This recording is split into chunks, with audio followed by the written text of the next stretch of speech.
At my core, I'm a musician that started off in the 4th grade in band, and I've taken it all the way through life. Everything has, how can I put it, congealed into one space, my music and my photography. And now it's in this place of sound and visual arts where I am merging these two worlds together and just merging them through the empirical evidence that I've lived through. This is an image that is the culmination of a series called Regeneration. I like to call this one the 3rd stanza of the blues, because this is where hope kicks in, right? So the first 2 stanzas represent the hardships and things like that, but we don't stay there. The 3rd stanza represents the hope, the vitality, the overcoming, the victory that we have as we keep living.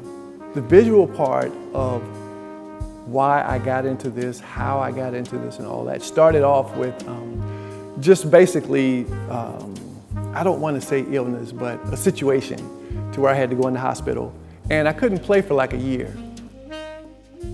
What do you do when you've been playing all your life and you've been on the road and now they say you can't do it? So I just started to pick up a camera. Not with any intention, I was just fooling around with it. So that's how I got into it. And then I was like wondering, how did this hit me this late in life? And that's when I remembered that my dad was always shooting pictures. When he passed, I saw all these cameras and film and all this stuff in there, and I said, that's where I got it from later in life. Creating music and creating visual art are basically the same. Both of them are therapeutic for me. I do them for my own reason, for my own blood pressure, right? So you hope that people will like your work, but the reason that I do it is when I'm inspired by a particular event or subject or a person that I see in the street. You just never, it's like writing a song. What inspires you to write a song? You never know. You just walk out into the street, you see something, you hear something, you get an idea. I can't really do anything without music because it is such a part of my life. So when I'm first starting a project or an image or whatever, it all starts off with sound.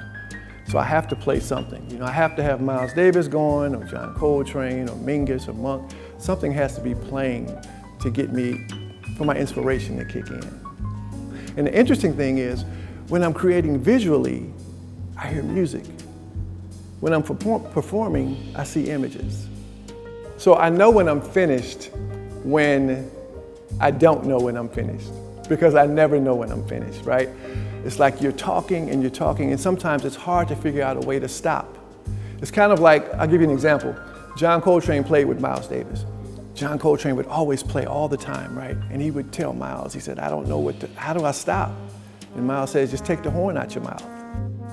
It sounds so simple, but you never really know when that work is done. And sometimes you need to just leave it alone and just move on, Everything maybe doesn't need to be finished.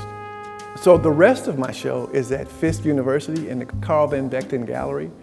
So as I mentioned, that's where the first 2 stanzas are. There are about 15 images with an installation that speaks, that's in conversation with this image here. So you will have to make 2 trips. You have to go to Fisk, Carl Van Vechten, and then come to the Frisk to see the whole picture. And at Fisk, there's music playing that deals with the installation, right? So I just have to do it. I just have to do performances that include both my art and music in order to let people know that that's what I'm doing now.